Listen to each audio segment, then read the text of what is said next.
in the Supreme Court ruling for democratically elected local government chairman to emerge. The state governments have been, that's what you've seen everywhere. The state government are trying to catch up and ensure that they have democratically elected local government chairmen so they can attract funds from the federation account. Now, yeah, I That, think that's for that now. that is great, Prof. Will you say that the State Independent Electoral Commission has been effective in the conduct of these elections? What's your take on this, sir? Sadly, it's been a charade all over. Sadly, it's been disappointing, to say the least, and it's been woeful if we must be truthful to what we have seen across our country. I'll give you a practical instance. There are states where other parties are essentially very popular, effectively very active, and efficiently in control of structures. But because parties in power in the states have absolute control over the state independent electoral commission, they are able to, permit my choice of word, write results. And so you have the party in power winning, but for River State, where you understand what happened, the party of the governor is in disarray, so he elected to use another party to produce local government chairman. But you know what you have seen across the states where these elections have been conducted is where the party in power, the party of the governor, wins about where it doesn't win so much. It wins about 95%. But generally, we have seen where the party in power in the state wins about 100% of the seats. And that is because the State Independent Electoral Commission is almost largely compromised and controlled by the state. It would have been like that for the INEC.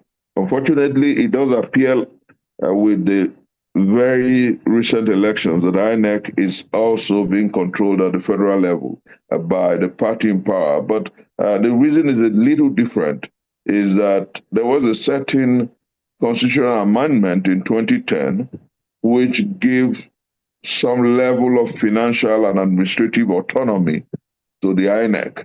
But at the state level, very sadly, very unfortunately, we have state independent electoral commissions that are absolutely under the control of the state government or the state governors. You have a case of the puppet and the puppeteer. And so what the puppeteer wants is what almost always the puppet does. That's what happens at the level of the state independent electoral commissions. That is serious. So, Prof, with the observed irregularities, regarding the conduct of elections at the local government level, what reforms will you prefer to, ensure electoral integrity at this level? In recent times, the National Assembly is looking at ceding the conduct of these elections to INEC. Do you, buy into this, or what reforms will you advance, Prof? Let me say clearly that the major problem with our country is that we're always too given to quick fixes. We're always too given to shortcuts.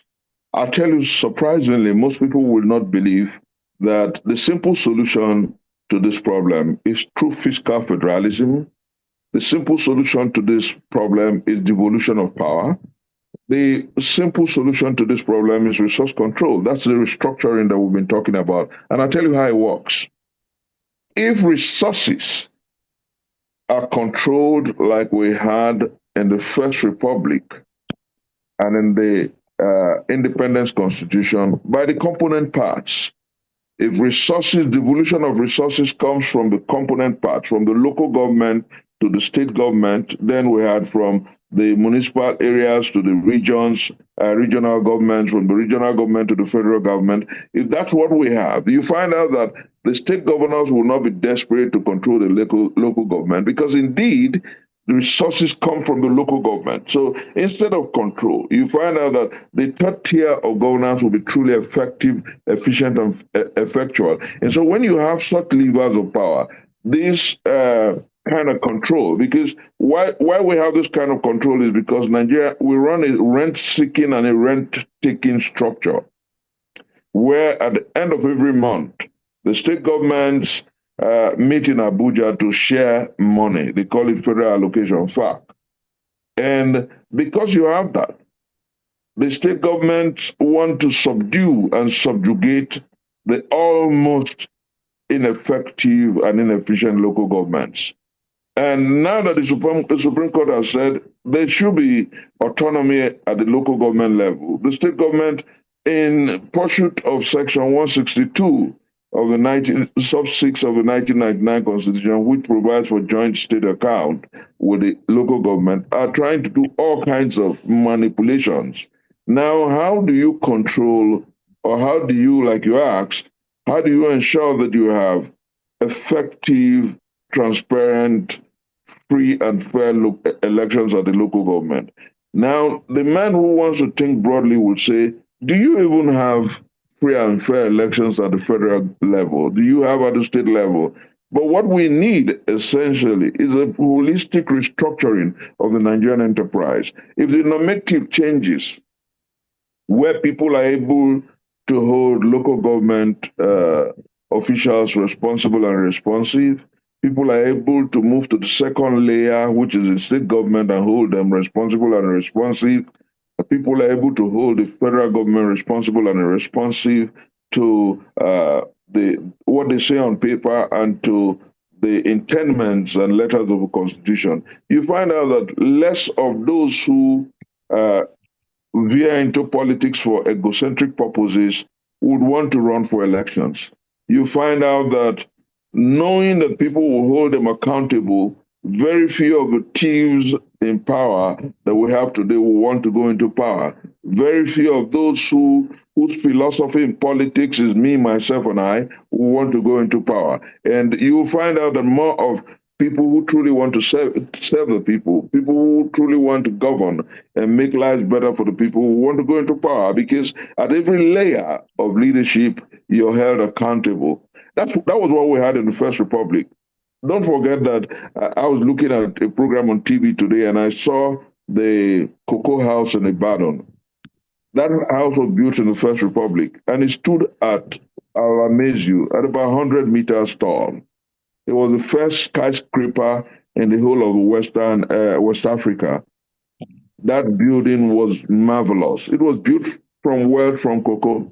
No state government since then has built that kind of property. Because at this level, nobody holds leadership responsible at this level. So if we must have transparent elections at all tiers, at all levels, we must first of all begin by devolving power and making the masses of our people hold leaders responsible from the local government to the federal government. Thank you, Prof, for that great submission. Talking about devolution of power and, of course, fiscal federalism, recently we saw, we witnessed the enactment of local government administration law in Anambra State. What is your take on this? It appears, has this defeated the judgment of Supreme Court? What will you say to this, Prof? No, let me tell you clearly what some other states are working on that same route. We're looking at many more of such laws coming out.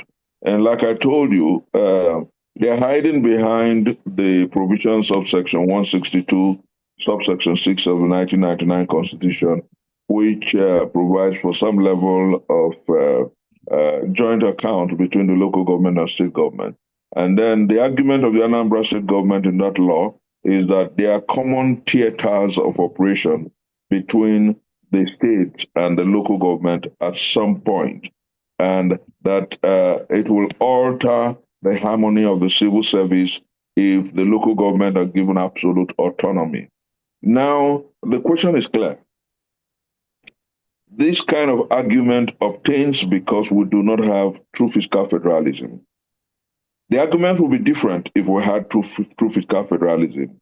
If, for instance, Onitsha local government controls her resources and gives 50% to the state government and the federal government and keeps 50% of her resources to for the running of the local government. Onitsha will be able to provide for Medicare, repair local government roads, repair schools, pay teachers' salaries, and these issues about the disharmony between local governments and the state governments will not exist.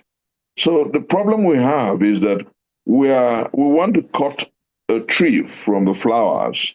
We don't want to cut it from the roots. We don't want to solve the Nigerian problems frontally. And when they approach these realities, you ask them, did we not see what obtained in the First Republic? Were we not in this country?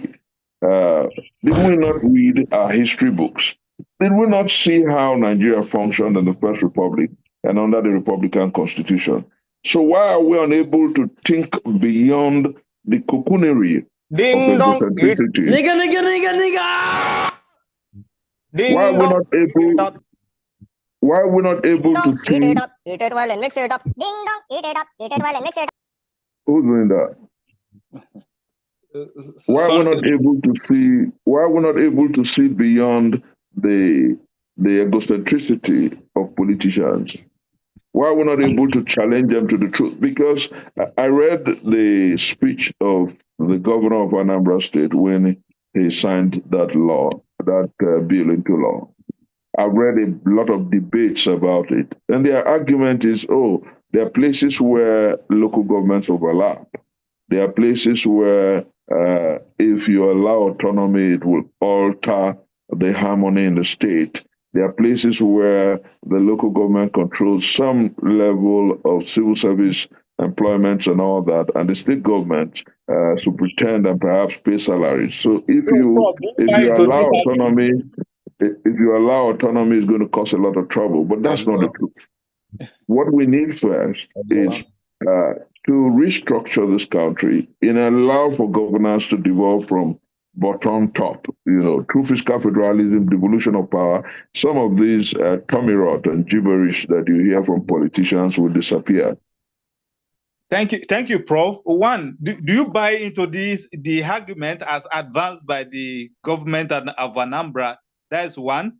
Two, where do you stand regarding the conduct of this local government election? Do you support the argument that the state government SEC continue with the conduct, or the power to conduct election at the local government level be ceded to INEC, or a separate electoral body to take care of the election in terms of local government election commission? So where do you stand here, Prof? No, let me say clearly that I'm opposed to anything that centralizes power at the center. There's no federalism that runs like us. So the first question you ask yourself is, the elections INEC has been conducting, which ones are fair and free and fair?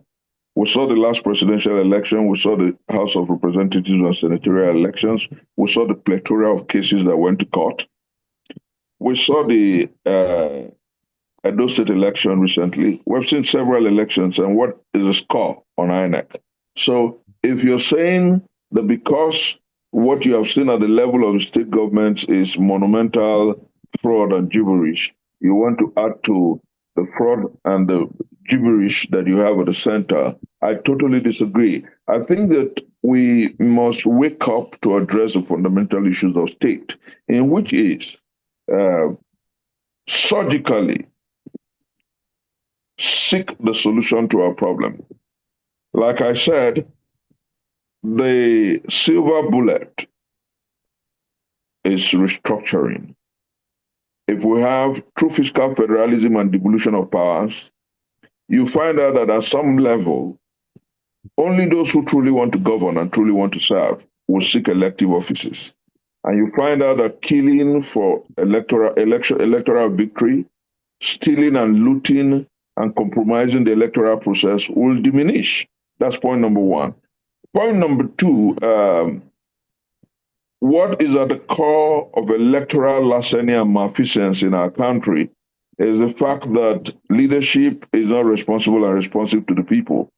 Look at what is happening across our country today.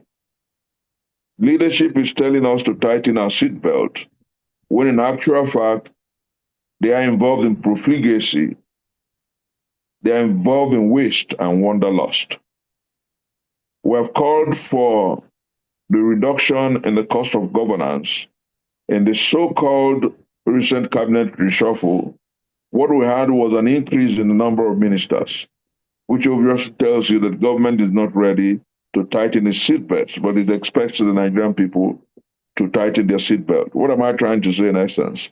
Until there's a surgical overhaul of this dysfunctional system, wishing that INEC begins to conduct local government election is like wishing that the failure that INEC is doubled. And then number three, what is very important as we discuss these issues, and I hope that Nigerians will look at it frontally and dispassionately. The question should be, how do you truly make the local governments autonomous? How do you truly make them responsible and responsive? You know, the tragedy of our federalism, our pseudo-federalism, which is the right word. The tragedy of our pseudo-federalism is that Nigeria collects money from every part of our country, brings it to the center, and then calls all the other tiers of government to come and share money. There's no federalism that runs that way. And for as long as you have an almighty center, that almighty center will corrupt every part of our federation. And that's what we were dealing with. So to add to the responsibility of an INEC that is overwhelmed and cannot conduct free and fair election by saying, oh, because the state independent electoral commissions are not living up to expectation, you must give them the right to conduct election, is to add to our woes. I think that what we must do is solve the problem. And the way to solve the problem is to decentralize governance. The way to solve the problem is to restructure our country. The way to solve the problem is to allow resources to come from the bottom top. If you are in a local government and you have oil in your local government, you control your resources, pay 50% to the state will send 30% to the federal, hold back 30%, pay 50% to the state will hold back 30% and pay the other ones to the federal government like we had in the First Republic. And so when you have those layers of control, the local government chairman will be able to look at the governor and say, I am the man in charge of my local government and I have to serve the people. I've given you the money generated from the local government, your own share of the money, and you should send the share of the money that goes to the federal government to the federal government. You know, and so you don't have a situation where we have this system that messes up every structure of government. What does a minister have to do building houses for judges? Why can't the judges control their resources and have a major level of independence? Don't you know that he who pays the piper calls the tune? You know, so if we want transparency in leadership, we must have structures of governance that are strong, that are independent, that are financially independent, and that have administrative control. Save and except that is done, every expectation to the extent that we want free, fair, and credible election, even from INEC or SEC, the state executive independent, will be like the wait for Godot. So I think that rather than call for short measures or quick fixes, we must all holistically and collectively advocate um, for a wholesale restructuring of the enterprise called Nigeria. That way we can make the dysfunctional enterprise functional. Thank you. Thank you very much, Prof, for your submission. Fiscal federalism to the rescue, devolution of power as a solution to the malaise, being witnessed at the local government level presently. That is great. Going forward, and I think that part lends credence to the call by the advocates for a new constitution entirely. Well, I think Nigeria, as we speak, is a work in progress. Now, if I want to know where you actually stand in order to, at the local government level. Will you say that SEC should continue this exercise, or an independent body called maybe local government election commission be set up in order to ensure integrity of election at this level? Which body will to conduct this election? Should SEC continue, or an independent body like local government election? I'm unwilling to settle for half measures. I'm unwilling to ask the federal government to create another level of election monitoring agencies or an agency that will conduct elections. I'm unwilling to fall into that level of debate. The same way I've told people who are saying that what Nigeria needs is one tenure of 6 years for the president and the governors of states. All these are half measures that will work to no good. They are unresearched. And I tell you, I've told people, if you believe that one tenure of 6 years, one term of 6 years will do justice, come meet me on a debate. And I'll tell you the reason why across the world you have, in most countries, 2 terms. What if you have a criminal who decides to sell your country in his first term? What if I have a looter who does not care about what happens after 6 years? What if you have a villain in power? How does one term correct the person? So I think that some of these half measures will do us no good. Okay, you create another agency and call it the local government independent electoral commission. Who will superintend it? Is it the federal government? How well have they superintended INEC at the federal level? Can you sincerely say that the conduct of the 2023 elections and the off-cycle elections have given you confidence in the ability of INEC to conduct free, fair, and credible elections? In your question, you talked about the argument for a new constitution. And I do sincerely think that what is important is a constitution that reflects a truly federal structure, a constitution that allows for the component parts to thrive, a constitution that allows for true fiscal federalism, that allows for devolution of power. I tell you what happens. My late dad told me once that the problem with Nigeria is that everybody's property is nobody's property. When you solve that debate, when Ekaite and our people control the oil well in Ekek, when Femi controls his cocoa fields, when Musa and Usman are in control of their textile, their granite, and their rice, you find out that the pyramids of granite and sesame will return. You find out that the textile mills, over 82 of them that folded up in the Kaduna state alone, will return. You find out that the cocoa silos and cocoa wealth of the Southwest will return. You find out that Nigeria will blossom again. And because people would have learned to hold leadership and leaders responsible to them, those who truly want to govern will seek elective power. And the propensity to compromise the electoral process will diminish.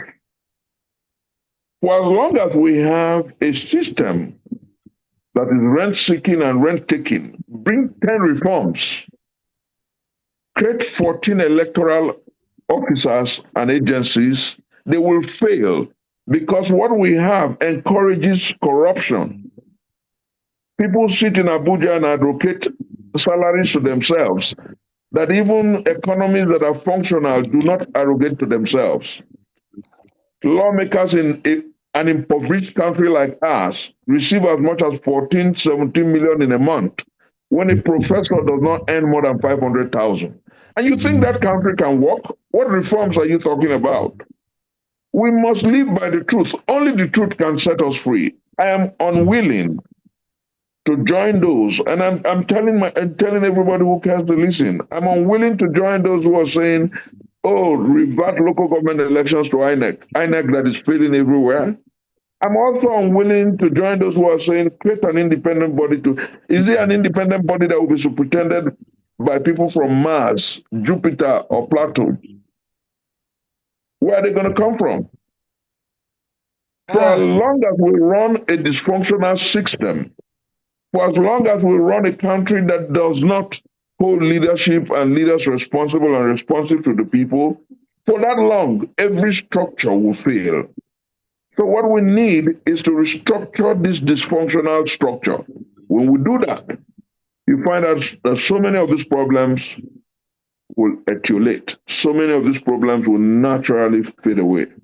After all, America was founded by criminals, bootleggers, drug traffickers. But when they made laws unto themselves, but that's the truth, study American history.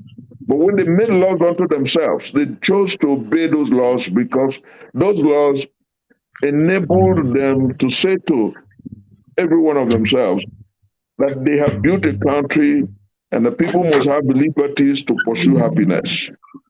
Chinese are not the best people in the world, but look at what they have done to their country because they have laws that compels responsible and responsive leadership. In Nigeria, we have laws that allow for criminality. We have our constitution first is a lie. Nigerians never met at any point to give to themselves a constitution. Then number two, our constitution does not even make fundamental issues of states justiciable. Chapter 2 of the constitution is not just justiciable. You know, so a government can look you in the face and say, "Oh, I can't provide for your children in school," and you can't take the government to court for that. And so why wouldn't they fail you? So what we need is an overhaul of our laws, an overhaul of our constitution, and a holistic overhaul of this dysfunctional structure. Thank you, Prof, for your submission. Very great one. Restructuring to the rescue. So, if I may ask, where is the starting point, Prof? We must organize, continue to raise the debate, refuse to take our eyes off the ball. I have said to people who care to listen that when we wake up and say no to these short fixes, I'll give you a practical instance. 2 days ago, or was it yesterday, the president said that he was scrapping the ministry of the Niger Delta or enlarging the ministry to, so we no longer have the ministry of the Niger Delta, we have the Ministry of Regional Governments. And then somebody asked me, so how does it work? And I asked you a simple question, because we want to dance in for short fixes, quick fixes, and uninterrogated situations. If you have a Southeast Development Commission and they're about to create a Southwest Development Commission, do you have a South-South Development Commission? NDDC has Southwest states, has Southeast states. So how does that reflect? Because we're always quick to jump in at very tiny things and we don't research them. What the states need is resource control, not this handouts. What the local government needs is resource control, not these handouts. until we begin to raise the debate and raise the bar, this country will continue to fail, such that every failed government becomes better than the next failure. Mark my choice of words. When Buhari was here, we said he was a colossal failure. What do we have today? And until this government understands that the solution to our problems is restructuring, devolution of power and resource control, this government will fail much more than Buhari did. And then any other government that comes after this government without overhauling this same structure will fail worse than the present government. That's the truth. I'm not sounding like a doomsday prophet. Go do a research. That's the truth. So when we wonder how we can solve the problems, I've given 3 solutions, and they're quick solutions, ironically. If Mr. President truly wants Nigeria to work under him, let him take an executive bill to the National Assembly, dust up the Independence Constitution and the Republican Constitution, reflect the organizational differences that we have. Then we had regions, reflect the states and the local governments, and ask for resources, control of resources to begin from the local government to the center. That's the easiest way. If he doesn't want to go through that route, they can constitute a national assembly, a constituent assembly, that perhaps so that you don't have 2 sovereigns, that will have the members of the present National Assembly as part of that constituent assembly. This is easy for those who are patriots to tinker with. And then they sit in a conference, remodel our laws, excuse me, have control of our resources, give it to the local government, state government, and then you when you have such effective federalism, most of our problems will disappear. The third one, because some people think it's difficult to tinker with these realities. The third one is, if this National Assembly wants to be fair and square, just the same way they constitute committees in the National Assembly, they should pass a bill and create a special constitutional drafting committee, nominate experts across the country, elect some, and have a conference that will tinker with our constitution and subject it to a referendum where the Nigerian people will truly vote and say we have accepted these laws to govern us as a nation. If we do not walk that route, my brother, I'm sorry to break your heart. All these things we're doing is a circuitous rigmarole that will lead us to no end. No nation runs the way we do. And if you get the best of men to manage Nigeria with this kind of laws, 10 Peter Obi will fail. 1 million Atiku will fail. 10 million Asiwaju will fail. Because you have a law, you have a constitution that does not call for responsible and responsive action. You have a constitution that does not make the protection of lives and properties justiciable. You have a law that does not make the failure of government to provide health care, Medicare, and good education justiciable. So a governor can decide to say, I've done my best. And you can't take him to court for not being able to provide good schools for your children. No nation runs this way, my dear. The time has come for us to stand up, stand tall, speak the truth to power, call out leadership, and ask for a holistic overhaul of our system as a nation. If that is not done, I'm afraid to say that our wait for a new republic will be like the wait for Godot. Thank you, Prof, for your submission. Restructuring to the rescue, a complete overhaul of our constitution to the rescue. Thank you very much for the submission. At this junction, let's give room for questions from our participants. Please, in case you have any questions for our guests, you can just raise your digital hand and you will be duly recognized. Prof, in the meantime, some even add, there is a school of thought. Some people are pushing the argument that the local government should be scrapped. Do you subscribe to this? You see, if you follow my line of thought, you'll see the reason some of these arguments come is because Nigerians are not ready to boldly confront leadership and make demands that are strong enough. If you don't have the local government level, how do you take leadership to? In some other climes, you have as much as mayoral, you have as much as municipal, you have as much as counties. You have governance at different tiers, at different levels that must affect and take leadership to the people. The reason people are making the arguments, such arguments, are simply because our structure is prone to failure. If you have a structure that calls for responsible and responsive governance, nobody will ask for the scrapping of local governments. Nobody will ask for the scrapping of states. Haven't you heard some call for the scrapping of states, that we should return to the regions? It is because we have a structure that has failed. All right. Thank you very much for that response. At this If we juncture, overhaul that structure, thank you very much, Prof. Let me call, Mr. Martin Hegbe. Please, you can unmute and ask your question.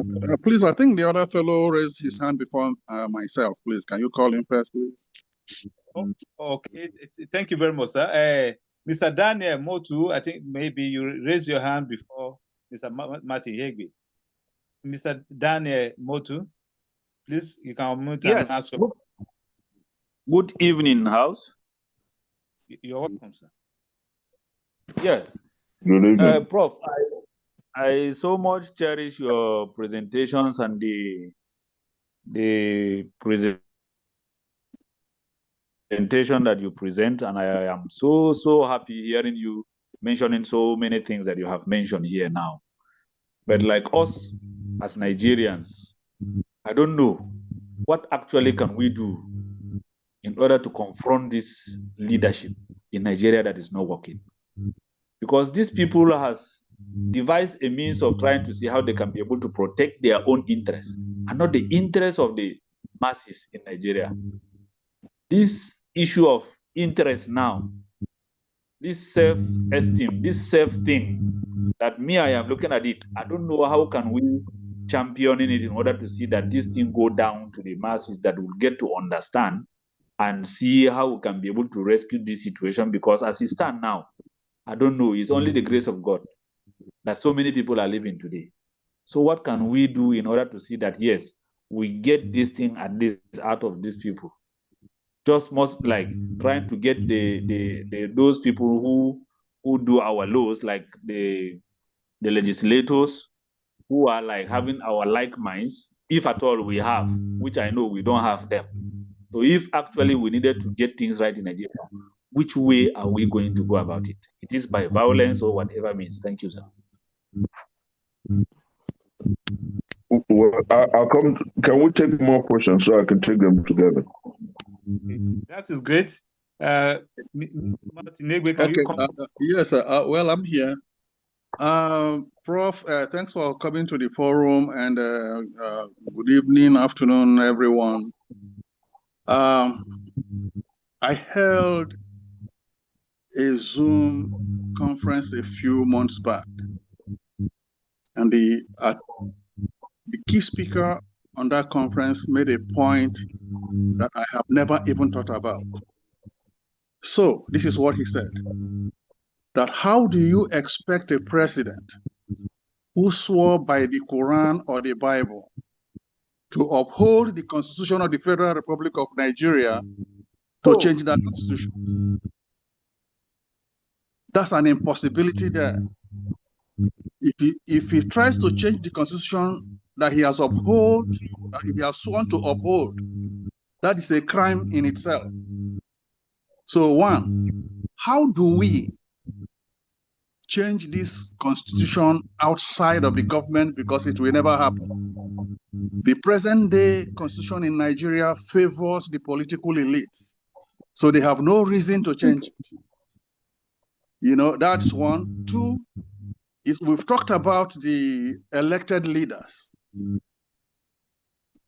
The led themselves have almost equal guilt as far as Nigerian problem is concerned. This morning, I was in a forum where some fellow who has tried to run for the councillorship of a ward or set of wards was arguing that a House of Representatives, we should be grateful to him for starting a project in his constituency. Then I told him, grateful to him? He is doing his job. That is what we voted him for. And then he rebutted. Oh, you don't, you must be grateful to your teacher, to God, and to parents. No, I told him to, you did not elect your parents, neither did you elect God or your teacher. So how do we change the mentality of the average Nigerian? Because that is where the problem is. If we can change that, maybe they can change their government and change their constitution. Thank you. Thank you very much, Okay. Mr. Igwe, for that question. Yeah, I think that the two questions are some kind of a Siamese twins. The first person asked about how we can get our citizens to demand for a new deal, how we can organize, mobilize, and then he went as far as asking, should it be violent? The answer is no.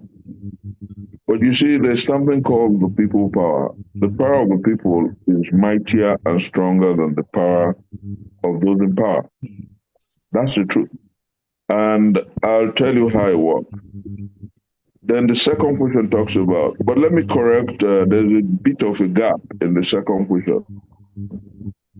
Yeah, if they swore to defend and protect the Constitution by the Quran or by the Bible, that Constitution says that the National Assembly has the right to amend it.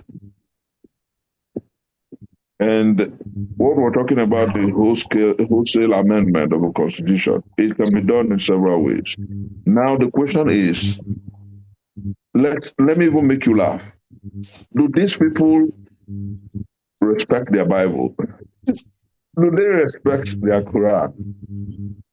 If they do, the Holy Bible says, do not muzzle the ox that treads the floor. The Quran says, do not allow the sweat dry on the body of a laborer before you pay him his wages. Arguably, Nigeria has the lowest wage bill in the world. Arguably, Nigeria has the lowest minimum wage in the world. And so how do they obey the scriptures or their holy books? So I think that the argument about, oh, they swore to the Bible or the Quran to obey the Constitution is one other leg that, or debate that we wouldn't and shouldn't allow to trend for two reasons. These people will be too willing to allow anything that kind of excuses their inefficiency, their lack of commitment to leadership to thrive. And that's what the second person also noted in part of it, because they would love to sustain this structure because it serves their good. But I believe that, my own worry is that I don't want us to suffer for too long. Because at some point, some people say that apartheid, will not die. Some people spent decades in prison to see to the end of apartheid. And today we have popular black rule in South Africa. America went through several battles before even women could be allowed the right to vote and blacks allowed to vote. Decades and even hundreds of years before a black man became president. And now we see a woman of multiple races getting close to the White House. But I tell people that there is no change that is just that will never happen. What we're trying to do as a people is to fast track the process so that our people will not suffer for too long. This country, I can bet you, the only point is that I want to be alive to see so many of these changes. People will control their resources. You cannot own the oil well in a man's backyard forever. You cannot own the gold in a man's land forever. You cannot control it forever. Nigeria is leading a lie. And that's why I told the moderator that I'm unwilling to allow some short fixes to determine my response to questions.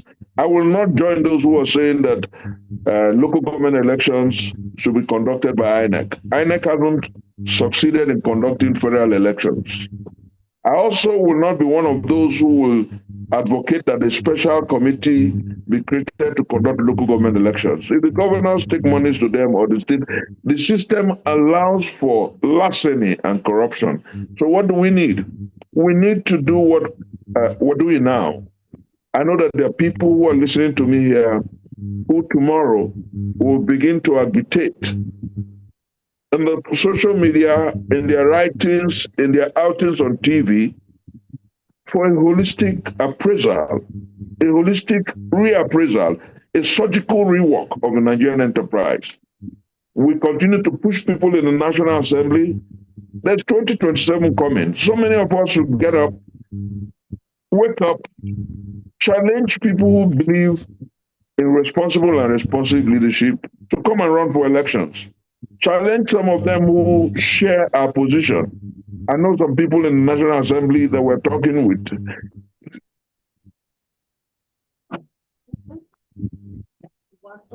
And we're pushing the narrative.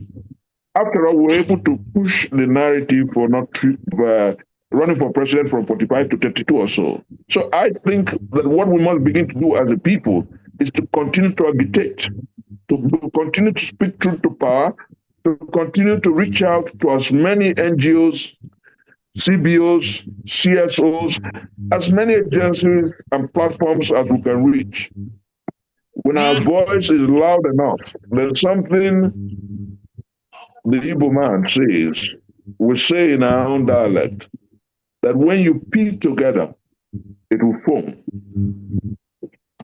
When we continue to agitate and refuse to buy into short measures and quick fixes, when we continue to canvass the idea of restructuring, when we continue to say that a man in Sokoto should not be the owner of an oil well in Eket, a man in Lagos should not be the owner of an oil well in Kwale. The people should control their resources and give part of the resources to the state and part of the resources to the center, not the other way around. And when we begin to effectively canvass these positions across the platforms that are available through the courts of law, through the international agencies,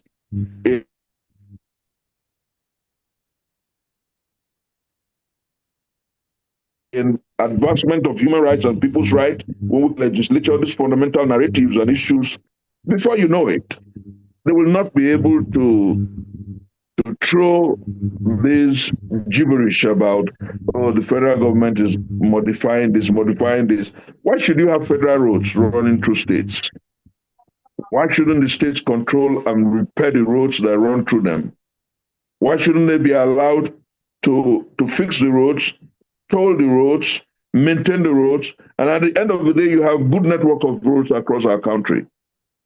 Why should the federal government be thinking about coastal roads from Lagos to Calabar, from Sokoto to Badagry?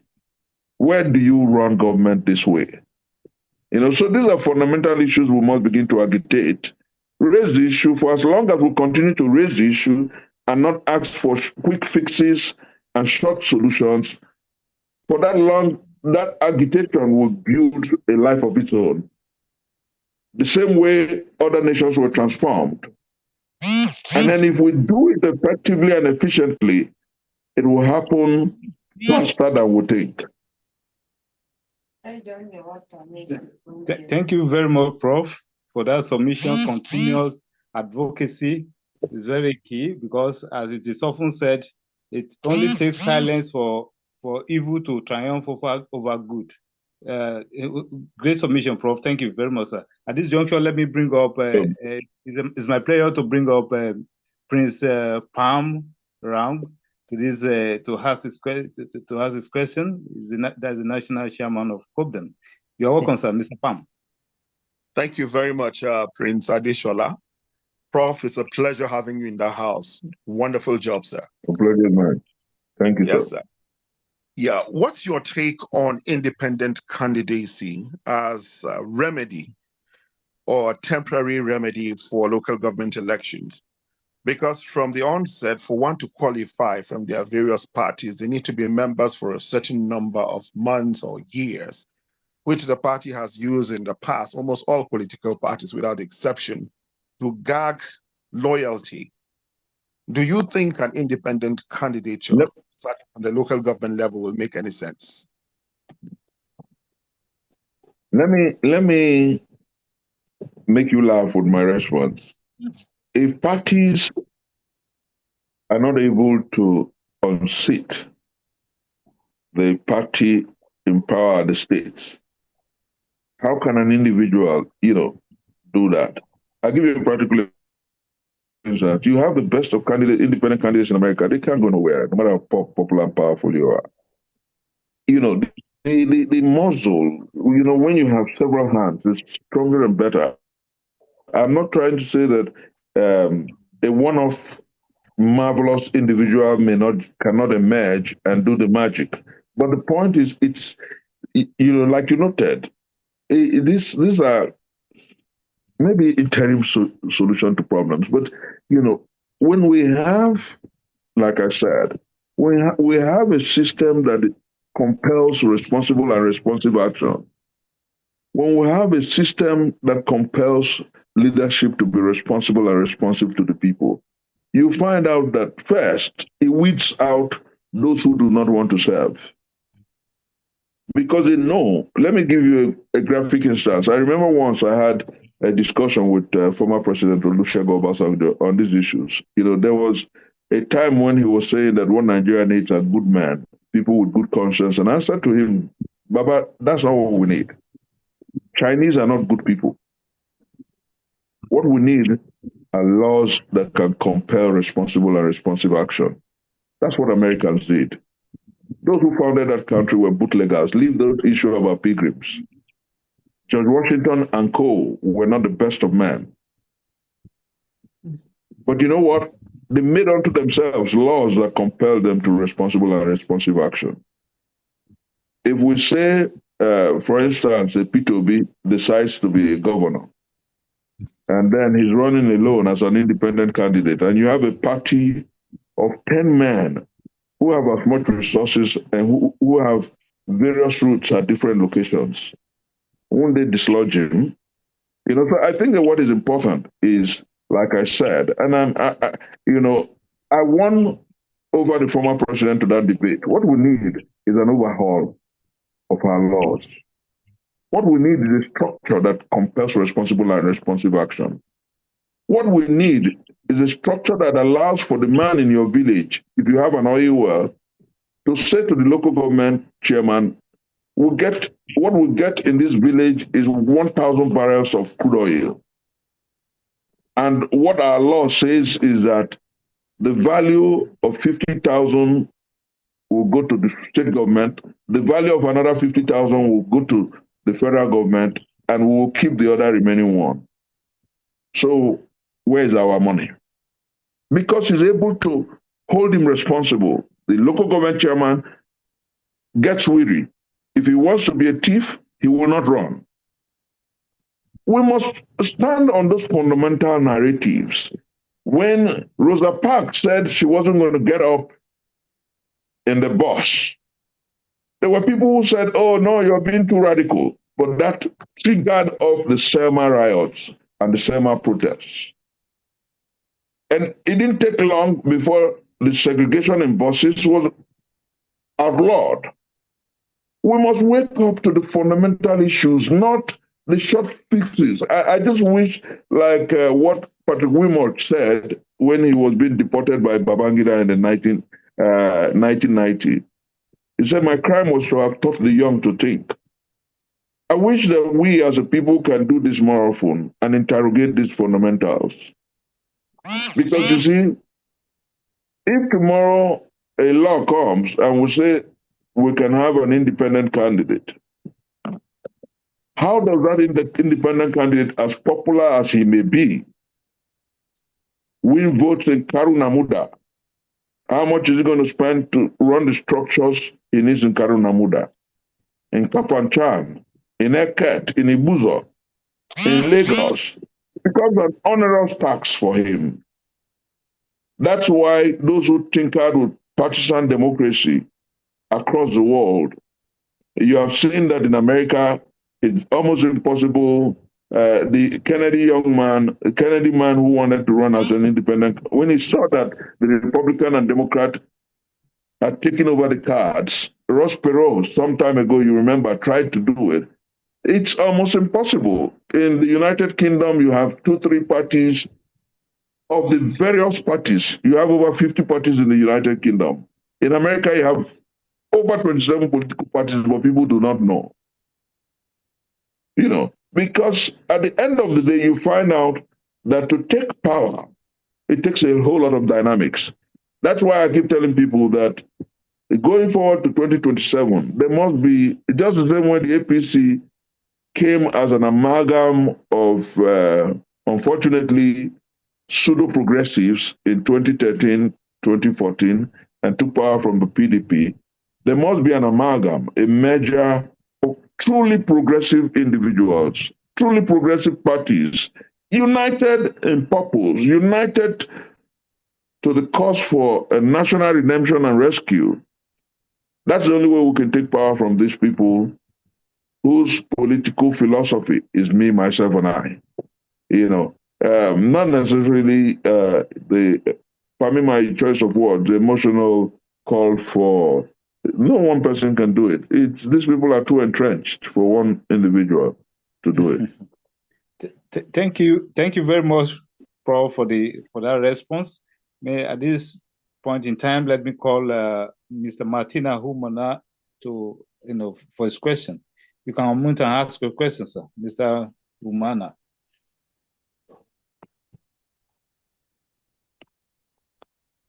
Mr. Martina Humana, are you there? Okay, yes, my name is Martina Humana. Okay. Please, you are welcome, madam. State. Thank you very much, Prof.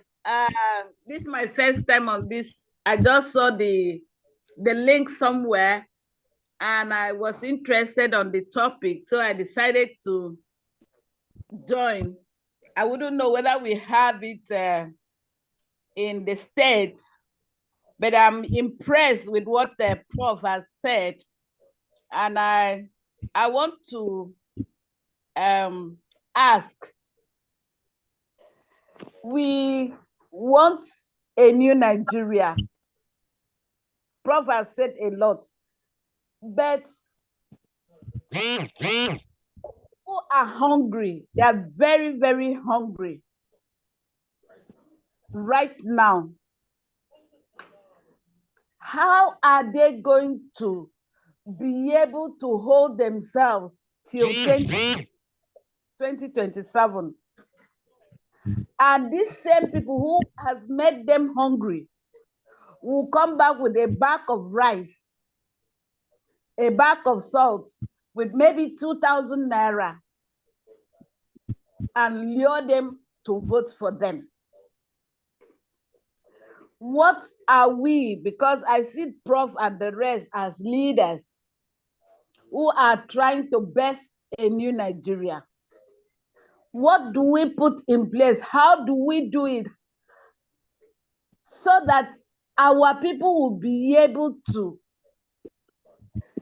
reject 2,000 naira, reject a bottle of wine, reject a bag of rice. What are those things that we have put in place? Because I have been wondering, I will be 60 next year. I have seen Nigeria, I saw Nigeria when it was good. And I'm here. It's very, very bad. And I don't know what is going to be in the next 3, 4, 5 years. But it will be my joy for my children and my grandchildren that we can give birth to a new Nigeria so that they can enjoy what we enjoyed in the 70s, in the 60s.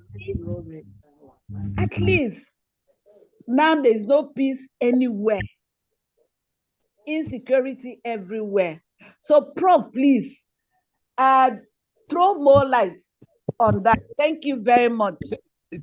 Thank you, Madam, for that beautiful question. I think Prof will respond to that. In the meantime, in case you want to know more about COPDEM, just visit our website, www.copdem.org. You can get to know what we do, and also you can join us, register as member. Thank you, Madam, for that question. I think let me bring Dr. Anongo up for his question, then the Prof will respond to the two questions. Dr. Moses, please, you can unmute and ask your question. Dr. Moses Anongo. Okay. Thank you very much. Element appreciation and this avenue given to him to educate the public. Well, fine, kind of issue for some levels of competition because I enjoyed his presentation so much, but my worries are just few.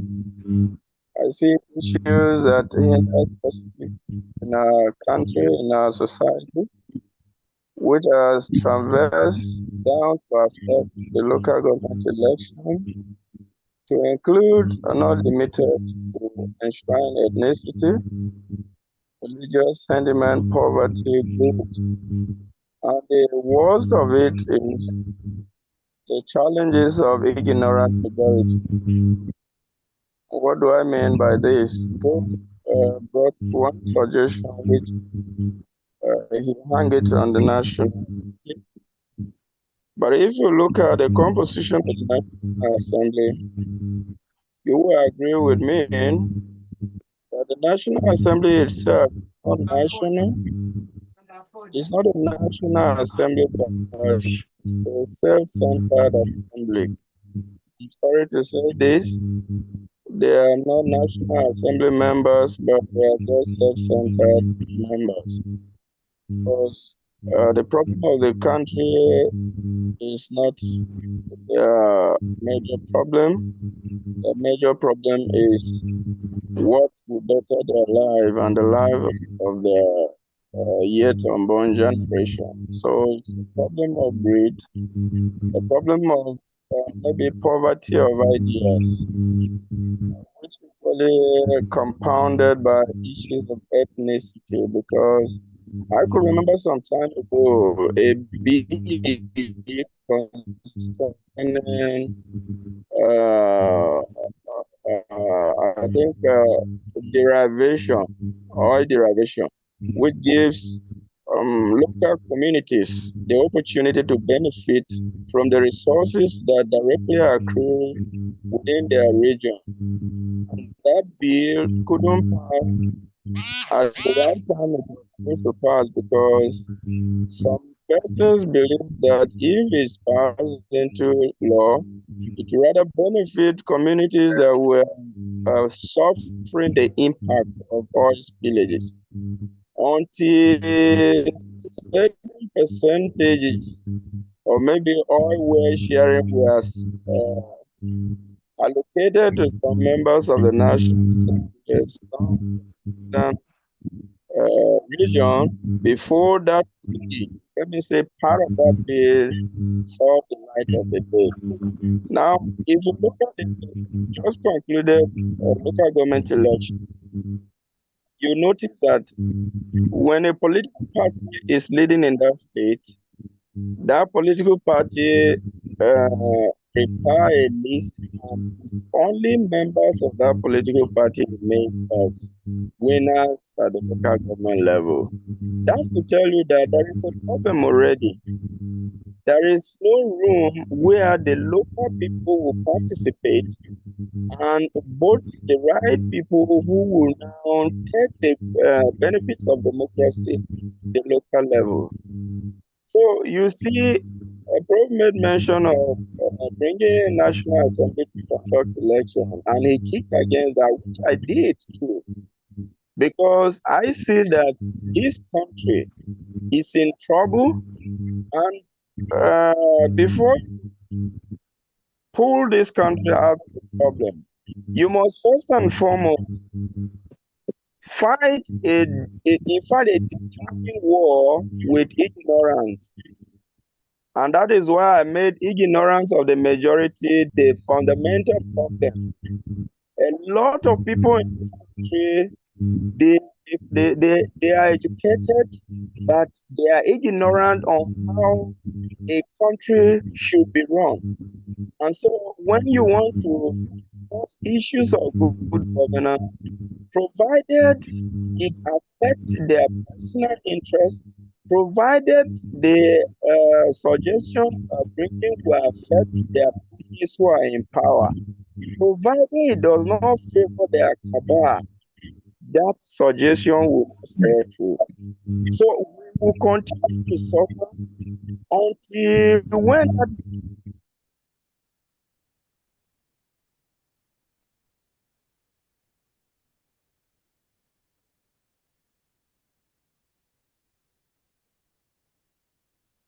Hello? Okay. Can you hear me? It appears we. I think we've lost him, but I got quite a lot Moses, thank you very much.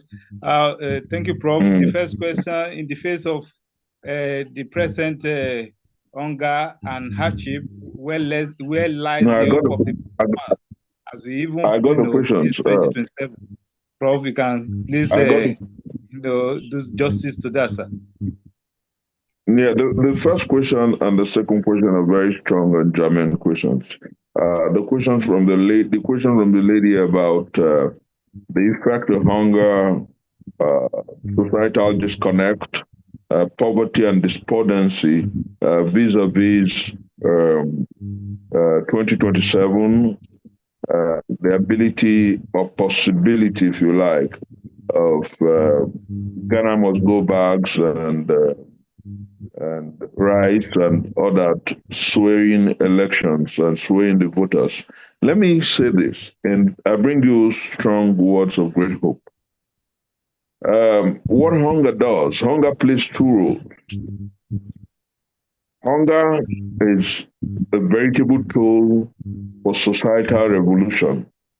Hunger is also a manual for defeat, But you know what? It became, buying votes in Edo State became more expensive. I don't know whether people are aware that in Edo State, not one voter that was bought for as less as 10,000 naira. So what they have done to themselves is to make it impossible for them to corner us because they are not the Central Bank of Nigeria. It's going to be very difficult when you go around the states. In Lagos, I got a call from Lagos today, and in the course of the discussion, somebody told me that every market you go to, if you try to haggle, if you try to price, they'll tell you, for this Tinubu economy. Now, we are united by hunger, despondency, want, disease, decay, and poverty. And what they have done is to finally shoot themselves in the heel. ultimately, if nothing is done quickly to stem the hunger in the land, there'll be a ricochet effect. Ultimately, if nothing is done to right the injustice that they consistently pull on the people all over the world, these are normative. I'm not the one threatening. I'm not threatening anybody. They know. That's why some people have asked me, with all you say, all you write, why has DSS not invited you? I said, I've always used graphic philosophical realities. So when they sit in the office, they take their pen, they say, not true, we talking. Because the truth is that if you refuse to address this hunger in the land, it will become the weapon that will dig your own grave. So I beg of my sister to see the positive side of what is evolving. It will be difficult for them to win votes with a bag of rice, because a bag of rice has almost become value. You know, who buys it anymore? Even the rich doesn't. We're looking for alternatives. People are beginning to learn to make abacha in different ways. People are learning to look for alternatives, because when you have to buy a bag of rice for about 100,000, what do? How much is the minimum wage? So there are realities that I keep telling people: the hunger and the failure of the present administration is uniting the Nigerian people against the leadership elite. And what ultimately will happen is that Nigeria is beginning to have a lot of civil society groups, a lot of CBOs, a lot of revolutionary movements, and people are beginning to organize and meet at different levels to demand responsible and responsive governance. That's one. Then number two is that we will not keep quiet. The more we organize, the more we talk, the more we unite, the more the chances of growing a new generation of leaders. And then when you go to the second part, which is very important, my brother talked about the ignorance of the majority. And that's very true. You know, until I kept insisting that I wasn't going to join in short fixes and short measures, everywhere you go, you see people talking about, oh, let them remove local government from state governments, give it to INEC. Some are saying, let them create special body with the laws you have. The same way they corrupted the INEC and corrupted the State Independent Electoral Commission, the same way our judiciary is the most corrupt in the world today, they will corrupt that new agency. So it's about the majority not waking up to interrogating the strong issues of leadership and how things work. I'll give you a quick instance. I saw a program on TV yesterday, and they were talking about how to increase monthly or daily distance from by 1 million barrels per day. And I asked myself, is it truly impossible for these people to know that if you hand over the resources to those who own it, they will stop people from stealing them? Is it too difficult to know that a man is more likely to protect his own property than any other person? Is it impossible for them to know that if you devolve power and give resources to the owners, Nigeria will have as much as 3 million barrels per day? Is it difficult? So why are they not doing it? And why are the majority not asking for resource control? It is because of the ignorance of the majority. I totally agree with him. And then another line of thought is for people like us, so the moderator, to understand that rather than ask for quick fixes, let us begin to ask for the things that can truly make Nigeria work. What we have today is dysfunctional. No matter how you plaster it, it can't work. We failed so much that we started giving our pipelines to a militant to protect. Isn't that more failure? The Navy and the Army cannot protect pipelines anymore. Now it's Kampolo that is protecting it. Because we refuse to interrogate issues. But do you know that if You tell a local government in Delta, for instance, that these resources, if you have 10 million barrels per day, you will hold 20% of it. It will protect it so much so that they would even have up to 12 million barrels per day. The time has come for us who can think out of the box to begin to make these arguments and to begin to tell Nigeria that nothing will work until we restructure this country. And that is the truth. Let's stop deceiving ourselves. Nothing will work. The reason you have Sunday Igboho calling for Odua Republic, the reason you have Nnamdi Kanu still saying, I'm not ready to settle for less, is because we have a federal government that is a colossal failure. Until these issues are addressed, until resources are given to the people who own it, until we devolve power, until we have true fiscal federalism, nothing will work. It is the truth. So let's stop begging for half measures. Let's address these fundamental issues. And like I said, if Tinubu does not do that, the same way Buhari has become a saint compared to Tinubu, the next person, if the next person does not do that, the person will be worse than Tinubu. And like I said, fundamentally, that change that we're talking about, that day will come. But if we start working towards it today effectively and unite on those fundamental truths and issues, it will come faster than forever. That's exactly where my concern is. When I hear people say, oh, Nigeria will never, it is the every nation. I studied the apartheid, the regime of the National Party in South Africa. There was a time where they said, oh, we'll rule the black people forever. Today, it's a different kettle of fish. Even in Nigeria here, there was a time Vicente Obolafo said that PDP will rule Nigeria for 50 years. Today, the party is in disarray. The only constant phenomenon in the realm of the Homo sapiens is change. And the vanguards of change must be clear-headed. We must remove from the ignorance of the majority. I'm not one person who will come to discuss about quick fixes and half measures. If we want to change Nigeria, let's change Nigeria. Don't ask me about whether one, no, you know the truth. Let's talk about how we can overhaul this dysfunctional system and make it work. And the best thing we must do is to continue to organize and speak truth to power, reach out to our brothers the same way we're reaching out here, continue to raise the debate, increase and deepen the debate.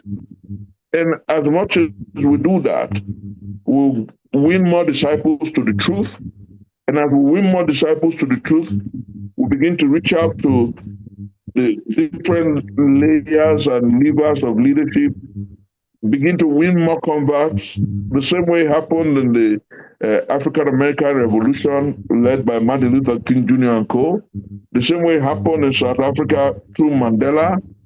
The same way it will happen here. In so many ways, we can transform this country and take back our country for good. I'm not one of those who have given up on the chances of having a new day and a new deal come 2027. I believe that if we start now, we can upstage this defeat that stares the progressive forces in the face. Now that Tinubu and his people are consistently failing, their failure and the hunger in the land can become the weapon for a new Nigeria. Thank you, Prof, for that thoughtful submission. We must continue to organize and speak truth to power. Thank you, Prof. At this point in time, I would like to bring up Mr. Ibrahim. Please make it short, your question. Then immediately after that, Mr. Idris, please come up so that Prof can take the two questions together. Mr. Ibrahim, please make your question short. Mr. Idris, you come up shortly after. So you can unmute. Thank you very much, I guess your moderator. network is even as, I guess your network is as tired as I am now. It's echoing. Okay. Thank you very much. Thank you very much, moderator. And thanks to the professor. I'm made to believe that what Nigeria needs is holistic social reform. Because That's from right. what Professor is saying, we have a systemic failure. And this systemic failure can only be corrected when we go back to the grassroots. Sir, I have a peer. My peer is that these people have already formed an institution. All these political parties, to me, they are like an institution. They are forming an empire, like inheritance. And even if we say we are going to form a new political party, they will find time or they will find means of infiltrating that political system. The youth now are agitating for a new political party for youth, and I'm sure they can hardly scale through. And another missing point is that women in Nigeria, I don't want to blame them, but they are the majority voters in Nigeria. When will women wake up from their slumber and say no to all these things? Because everywhere you go, the majority of the voters are women, and women are yet to be sensitized on this issue. I believe, sir, as you said, necessity is a mother of invention. This hunger can be an opportunity for us to change the system, but that is my fear.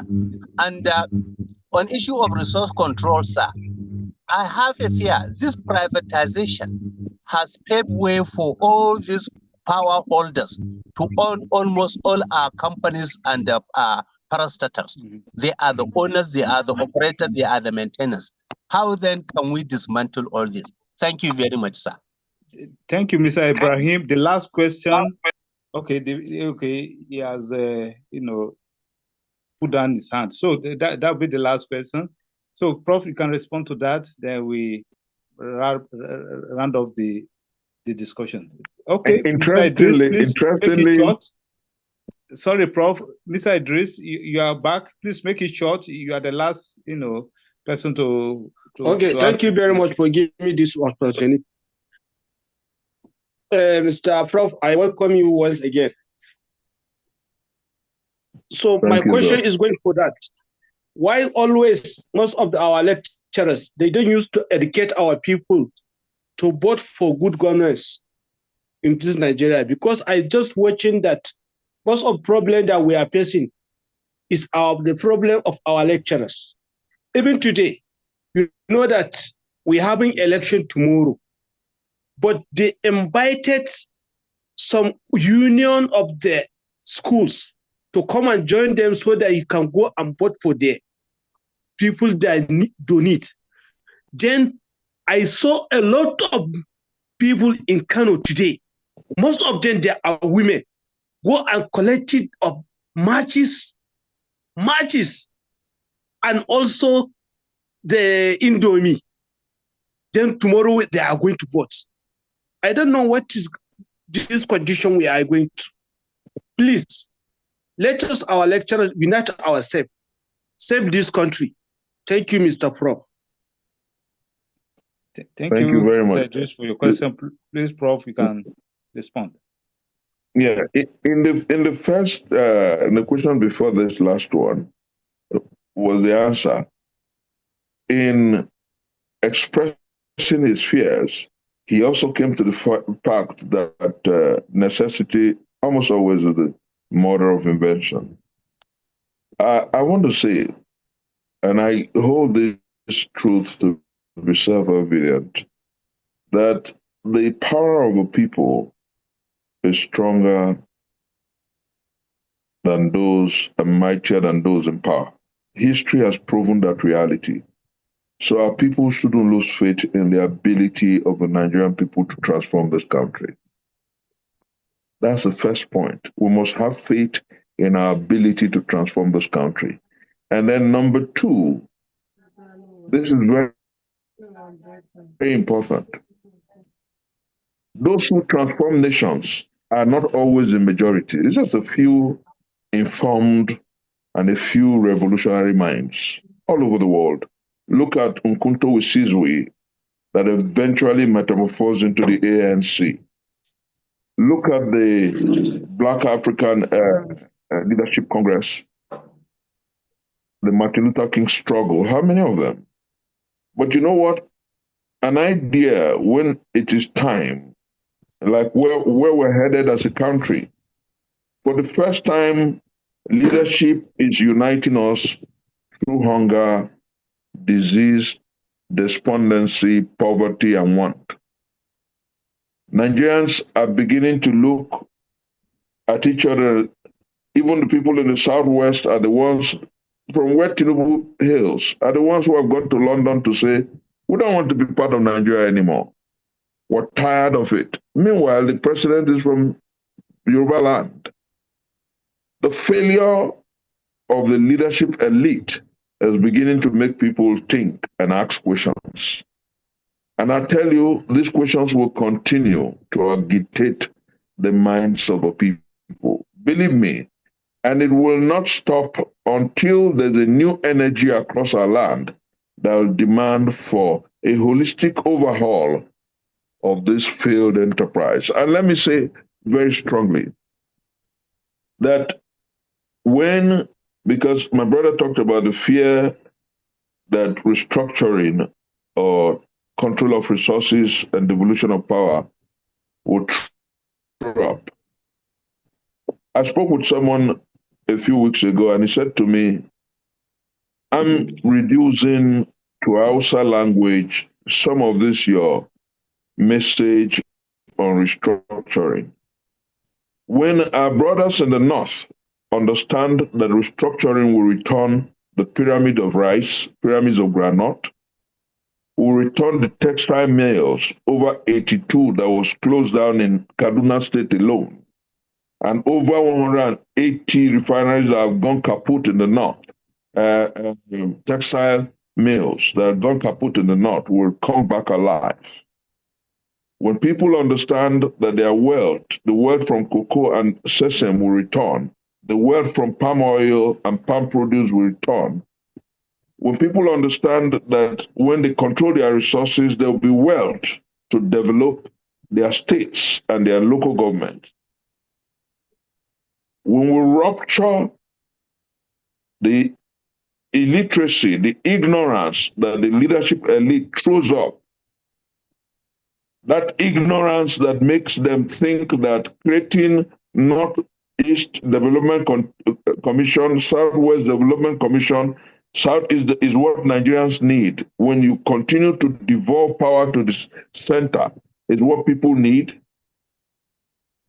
Instead of giving people control of their resources and asking them to develop at their own comparative pace and paying money to the center, you still think that Abuja will continue to pay money for development of regions until we rupture this illiteracy, this ignorance. The National Assembly celebrates it. And I asked one lawmaker, what are you celebrating? That the federal government would take money from your region and give you money to do development of your region. Does it make sense to you? What country functions that way? Brothers and sisters, we must, if it's your Facebook, wherever you have, begin to raise these issues so that when these ignorant people who call themselves leaders begin to tell you that this is what they have achieved, clap for me, I got Southwest Development Commission. Clap for me, I got Southeast Development. To what end? That a man has an oil well in his backyard but does not have water to drink? To what end? That the people have oil wells in their location but do not have good roads? To what end? What kind of development commission are you talking about? Give people control of their resources and you see the whole nation blossom. That's what this country needs. So I think that that's what we must begin to fight for. Inform people, if you want to create more of such fora where we'll be talking about it, I'm available. I will give my time. Because in my lifetime, I believe that Nigeria will be great again. My dad told me that Nigeria has so much wealth from palm produce, so much wealth that Malaysia, Indonesia came here for seedlings. Today from Malaysia, we import palm oil to the tune of billions of naira. Is that not failure? How do we correct such failure? Is it by creating Southwest or Southeast Development Commission? That's adding to the failure. Let us devolve power and see wealth sprout from every part of this country. That's what we need. I'm unable to join those who advocate short measures. No, I won't. I will continue to cry like a voice from the wilderness that truly our country can be great again if we unite to speak the truth to leadership, to speak the truth to power, to challenge those who have messed up our country and our federalism. And God willing, if we unite to do that, we shall have a new Nigeria on our hands sooner rather than later. God bless you. Thank you very much, Prof, for your time and great, submissions. It's been a very fruitful night discussing local government elections and, of course, the way forward for Nigeria. At this juncture, let me just ask Prof for his parting words before we call it a day. Prof would like to have your parting words. My parting word is simply a word of faith to our brothers and sisters here. I have no fears. If we continue to agitate, continue to organize, continue to talk, continue to speak truth to power, continue to debunk their falsehood and challenge their half-truths, our country will ultimately come off this vicious cycle and begin a ride to greatness. If we continue to discuss and gravitate along the lines of truth, if we continue to ask for an overhaul of this dysfunctional structure, our country will function and meet the promises that we'll have. I am very definitely confident that this is about the greatest country in our planet. And when we turn the cards right by speaking truth to leadership and pursuing fundamental overhaul of a systemic failure, that day, when we unite to do so, that day, when we speak the truth to power, that day, when we organize, that day, our journey to a great republic would have begun. God bless you. Thank you very much, Prof. Once again, at this point in time, I would also like to appreciate the participants, in this meeting. Thanks for your time and indeed contributions. All that has been said, also remind me of the famous statements from Martin Luther King himself that says that freedom is never given voluntarily by the oppressors. It must be demanded by the oppressed. So we must continue to organize as Prof has submitted. We must continue to speak truth to power and demand freedom, from oppression. Once again, I thank you, Prof, for your time and great submissions, and to everyone who has participated actively in this meeting. Going forward, of course, very soon we'll meet again to discuss another topical issue. I would like to say good night to everyone. Thank you very much for coming. Thank you. Good night. God bless you. Yeah, good night. Good night. Good night. Thank you, Prof. God bless you. Amen. Good night.